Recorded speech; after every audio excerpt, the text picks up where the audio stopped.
All right, right now we're going to head to Orlando to the bubble. We've got our Sixers beat writer Keith Pompey there joining us before the Sixers game tonight. Keith, thanks for the time. How you doing, man? Hey, I'm doing well. Thanks for having me on, fellas. You know we love having you on. Jeff, go ahead. So how many times you been tested since the last time we talked? Uh, Let me see. I mean, I took one. I took one today. I think you and I spoke Monday. So I had. Yeah, You know you're getting tested a lot when you can't remember how many tests you've gotten. I know. So Keith, Keith knows how to have fun when you're down in Disney World. Oh, no doubt. Yeah. Keith, what's the story going on down there? I mean, My fun. Well, what's I've been blowing up Jeff's phone, losing my mind watching this team. What are you seeing? And then we'll get to the injury with Ben and everything like that. But what have you seen out of the team for the first couple of days so far? like I told Jeff a couple of days ago, I've seen basically the same stuff that we saw before, and I think what it was is it's kind of like when you have a pretty ex-girlfriend and you broke up with her, but then years later you're kind of like, oh, she's hot, and you want to take her out for a date again, and then after like 3 hours of the date or whatever it is, you're kind of like, wow, I remember why we broke up, and that's See, what it is. The Sixers look good, but it's like they keep making the same mistakes. It looks like a team that has a bunch of great individuals, but it's not really gelling as a team as of yet. The defense is struggling. That's something that's been, happening on the road for a while. Guys aren't really knowing their roles, or they're trying to get their roles now, but they're not really fulfilling them the right way. And they just look like a team that's out of whack. see, Keith, I can't believe you're using this analogy again. See, Keith and I actually had this whole discussion about romanticism almost out of his discussion, this analogy he's got, because I believe that you can go back and that you can make it work, but not Keith. Keith believes you go back to that well, and then all of a sudden you're going to break up with her again. Clearly, you Uh, guys have a different relationship history going on here that I don't know. well, I Yeah, would I like to dated a lot of believe crazies that there's before. hope. He chooses not to believe that there's hope. He's more pragmatic than me. Keith, here's my bigger concern though with the Sixers is whether or not now they're going to go to a lineup that has somebody like Neto at the point guard. Who's going to take over the role that Ben is not going to be filling? Is this going to be Horford coming in and filling the power forward spot, or is somebody else going to be coming in to handle the ball handling responsibilities? I mean, from unless Brett Brown is going to change his mind, it's going to be Horford, and I don't think we'll see Neto as much as we had before. I think that right now the guys, until Ben Simmons comes back, the guys that you're going to see handle the ball, unless there's a blowout or something like that, are going to be Shake Milton. It's going to be Alec Burks, and it's going to be Josh Richardson. I don't think that Neto is going to be in the rotation moving forward unless it's like an emergency type situation. You just made mine and Jeff's day with that. Speaking of Ben Simmons, dislocated patella. That's a painful thing. It's not a like I'm out for one game injury. What are you hearing the day after about where he stands right now? I mean, basically, it's one of those things where he's trying to go over treatment options. Now, from what I was hearing by talking to people, it's one of those things where it's how can you deal with the pain threshold, and it's going to take you probably like anywhere from like a week to 2 weeks. One guy broke it down to me. He said 10 to 14 days. Another guy said 1 week to 2 weeks for everything to heal up and for it to be like, get better. And then you have, before you can even get on the court and do things. So the thing is here's the problem. If everything goes well, it's great. But if you rush back too soon, and then all of a sudden the injury can occur again, and if it occurs again, then you have to get surgery. So, you know what I mean? Like, that's what I'm hearing, from people around the league and people, doctors and stuff like that. Now, there are some other reports that are saying they don't want to have surgery, but for the most part, people are saying it doesn't seem like this type of injury would require surgery. So I think it would depend on how severe the subluxation was. Jeff wants me to note. I actually had that at one time in my life where your kneecap just kind of comes out. It's really odd. But And I need to point out that the reason that I needed to know that is because now there's actually a legitimate excuse for why you bagged out on the Blue Coats tryouts that we did after the warm ups. yeah, no, but look, I am far from the athlete that Ben is. But part of the problem that you don't have control over is, the depth of how your kneecap fits in and how the ligaments are in terms of what got stretched when it came out. And so if you are not going the surgery route, the rehab to strengthen around it so the kneecap can stay in. At the same time, he's going to have to get used to playing with a knee brace.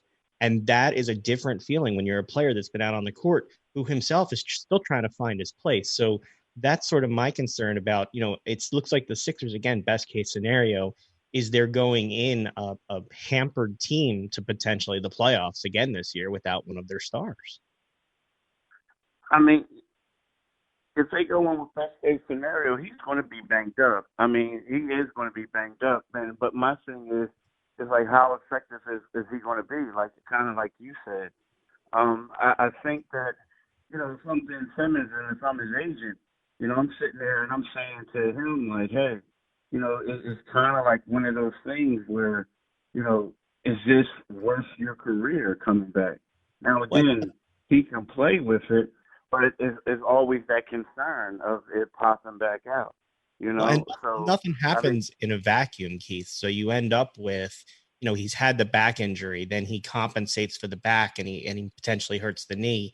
Now you're compensating for the knee. What does that do to the back? What does that do to something else? So, his team and the Sixers themselves are going to have to consider that when deciding whether to put him back on the court for a team right now that does not look they are in shape to really move anywhere in this tournament, in my opinion. Can you explain to me what is Brett Brown's rotation? Because Jeff knows I may break my phone watching these games if I just can't figure anything out. What is going on here? yeah, he did. I'm not going to, believe me, I'm not the guy. I don't think he needs me to apologize for him. But he always said that he was going to try to figure out his rotation. And I also think that what happened is when Shake Milton basically struggled mightily in that first game, it was like, okay, let's see what we have in Neto, right? Let's see what we have in him. Now, the one thing that where he messed up was in game two, he only played Alec Burks 10 minutes, and I Yep. think that he should have been on the floor more. I mean, I believe that was the big problem. But then when you look at game three, there was no Neto. Burks got 19 minutes, basically 20 minutes. And I honestly think that, moving forward, when you get Glenn Robinson the third in there, we're going to have a better idea. Like, I think Mike Scott is going to be in a rotation right now just because Ben Simmons is hurt. But if Ben Simmons was healthy, I didn't envision Mike Scott playing. I felt like they have Tobias, they have Al, they have Joel, and they have Ben as their bigs. And they were going to get a bunch of wings around them. Well, the person that you haven't mentioned so far that we haven't talked about is Matisse. The question is whether Matisse is now going to get more playing time, or does this not in any way impact him? And before you start, for people that have not read the article, everybody is now learning about Matisse nationwide. He's been on Jimmy Fallon. But the guy who wrote the article, if you want to learn about Matisse, was Keith. And if you haven't read it, just Google it. It was an amazing article, Keith. There's our plug for you, Keith. Matisse is a great guy, a great defender. Here's the thing with that. I think that he has a little bit of that. The coach looks at him as a rookie. So whenever Matisse makes a mistake or a mistake is made with somebody he could have helped out with, Brett Brown gives the other guy kind of sort of like the benefit of the doubt, and then Matisse comes out. But the problem is the first game against T.J. Warren, T.J. Warren wasn't dominating Matisse like he was Ben Simmons, and they take Matisse out, and then T.J. Warren quickly scores 10 points. You know what I mean? So it's one of those things where I understand it. Like, we're all talking about offense, we're talking about other things. But when you have a defense where opposing wing players love to play against the Sixers. It's like they feast on the Sixers. It's one of those things where Matisse has to get more minutes. And especially when you look at Ben Simmons and Josh Richardson and Matisse as their only three quality perimeter defenders. So you would assume that Matisse would get more minutes. You would assume. Are you one of those guys that puts a lot of weight in plus minus? And if so, you look at Matisse's numbers and his plus minus, especially in the game that you were talking about and going forward in this tournament, seems to be a positive for this team. Is this something that Brett Brown puts a lot of weight in as well? It's hard. Well, it depends because it also depends on who you're playing with in that lineup. You know what I mean? It depends who you're playing with that lineup. The one thing that I will say that I think that Brett Brown and them need to do a better job of is they got to understand, like, they got to pay attention. Because when, they go into the game and they already have their rotation set, and then if a guy, like you say, you look at him and he's playing great, well, it's not like they're making adjustments to their roster. You know what I mean? Unless somebody gets into foul trouble. So I think it's one of those things after the game they're probably like, hey, that was a good plus minus.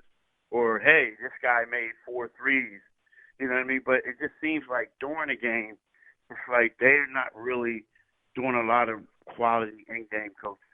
Hey, Keith, you've had a chance to not only watch the Sixers games, but also take in the other games that are going on in the bubble. Of the teams that you've seen and the people you've talked to, who is the team that everybody seems to think is the most surprising team and the one that maybe could sneak up on people? Wow, that's a tough one. Believe it or not, a lot of people are still high on the Clippers. Just because, they're like they still don't have Montrezl Harrell back, and a lot of people think that, Kawhi is one of those players that once the playoffs start, he's going to take it up to a different level. Like the Lakers, heading into this thing, a lot of people spoke great of the Lakers, but then now it's starting to look like the injuries are getting them down to and the players not coming there.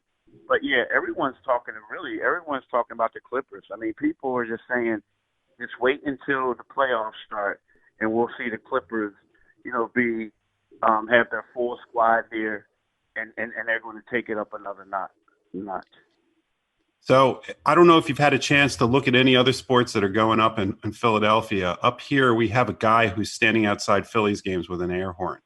Is there any chance that we can send him down there to blow that air horn? Do you think that they'll let him into the stadium so he could do that? Man, this dude won't even get a mile within the arena or within the complex.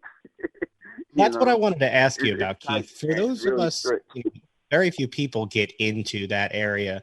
What's the feel there for people who aren't there, and what's the feel among the NBA about the product they're producing? It seems like on TV it comes across looking good given the situation. What's the sense there in Orlando? It's different. Like, it's funny. I've never covered the Olympics, but a lot of the people are saying it's comparable to covering the Olympics because the Olympics is like a campus type atmosphere. A bubble. They take. Everything is just different. But to me, it's like, it's fun. I mean, it's like there's one. Like again, I rather prefer to go to a regular game, right? Because you could get closer to the players and you can get better information, I feel like. But there are times during the game where, like, I'm just bobbing my head. And I'm like, oh, snap. Like, I need to cover this game. You know what I mean? Because it's like, it's weird. It reminds you of, like, going to a rec center and the DJ is there and the DJ is just blasting music, for the crowd while the game is going on. Because that's what happens. I mean, they play the music constantly. I don't know if you can hear it at all times on TV because you have the people in the sound booth talking, but it's one of those things where, man, it's just like a party. Now again, it's weird because there's no fans in the stands, but then they also have the virtual fans, and I always find myself like staring at people to see, hey, do I recognize this person from the Sixers game? But it's a different type of feel. But at the same time, it's one of those things that I'll definitely always remember. Keith, we always appreciate the time you give us. For our listeners, check out Keith's podcast, Locked On Sixers. Jeff joined him this week. We'll look for your coverage out of the bubble. You stay safe and take care of yourself. Hey, thanks for having me on, fellas.